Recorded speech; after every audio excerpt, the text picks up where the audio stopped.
आज भी भगवान श्री कृष्ण की लीलाओं के अनेक प्रमाण मिलते हैं, जिनमें से एक प्रमाण वृंदावन के जेद गांव में स्थित कालिया नाग की पत्थर की मूर्ति है। ये कहानी उस समय की है जब कालिया नाग गरुड़ देव का आहार बनने से बचने के लिए भटकते भटकते यमुना जी में शरण लेता है। उस स्थान पर गरुड़ जी को ये श्राप था कि यदि वे वहां आए तो उनकी मृत्यु हो जाएगी। इसी कारण कालिया नाग यमुना नदी में रहने लगा। लेकिन कालिया नाग का विष इतना प्रबल था कि वृंदावन के सभी जीव जंतु यमुना का जल पीते ही मरने लगे। तब बाल श्री कृष्ण ने गेंद लाने के बहाने यमुना जी में छलांग लगा दी और कालिया नाग से भयंकर युद्ध किया।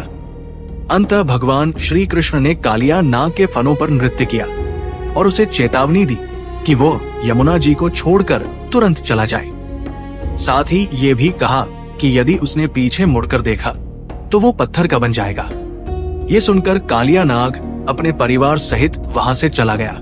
लेकिन जैसे ही वो वृंदावन की सीमा पार करने लगा, उसे बाल श्री कृष्ण की लीलाओं का स्मरण हो आया और उसके मन में एक बार फिर वृंदावन को निहारने की इच्छा जाग उठी। जैसे ही उसने पीछे मुड़कर देखा, वो तुरंत पत्थर की मूर्ति बन गया। इस लीला के सदियों बाद जब अंग्रेजों का शासन आया, तब एक अंग्रेज अधिकारी ने ये सुना कि ये कालिया नाग आज भी जीवित है।